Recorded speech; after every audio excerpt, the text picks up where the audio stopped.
things can still go wrong. And they went wrong for me in 1984 at the Michigan International Speedway when I lost control of my car and had a 217-mile-an-hour direct impact with a concrete wall. I'm in the middle of that mangled wreckage there. At this time, this was measured as the hardest crash impact that a driver had ever managed to survive. And right after these pictures were taken, the car was still doing about 150 miles an hour when I got hit by a second car who tried to avoid me. And the head of trauma at the racetrack said, we better fire up the helicopter because the chances of us being able to treat or take care of injuries we're going to see at this type of speed would probably be nil. I was helicoptered unconscious to the Michigan International Hospital. And after 14 surgeries and 3 years in therapy, I don't mind telling you, this accident pretty much changed my life.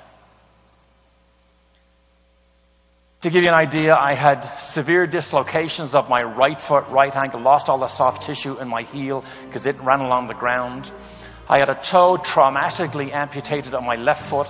I had a crushed left ankle that had to do a bone graft from my hip to rebuild an ankle joint with 18 screws and 4 plates. I had a double compound fracture of my left leg. They put a 12-inch rod down the middle of that.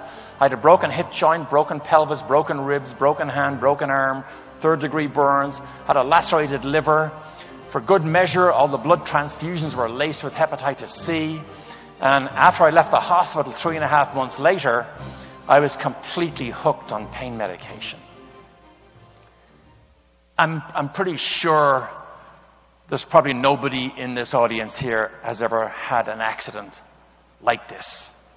But how do you process stuff like that? How do you make sense of being involved in a sport, almost being killed, and then trying to answer the questions from people, are you going to race again? And it was a really difficult question for me to answer initially, until about 2.5 or 3 months into it, I suddenly remembered something my dad told me when I was 12 years of age, when I told him I wanted to become a professional race car driver. He told me 2 things, and I can't tell you that I honestly understood the 2 things all those years ago. But the first thing he told me, he says, I will help you in every possible way in your career, as long as it isn't financial. I understood that.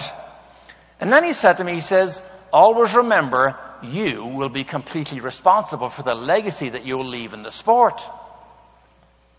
That went over my head until this accident.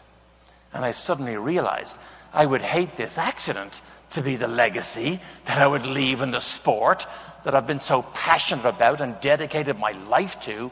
And once I realized that I needed to leave the sport on my terms, it drove me back to physical therapy at a faster clip than maybe I could have in any other circumstances.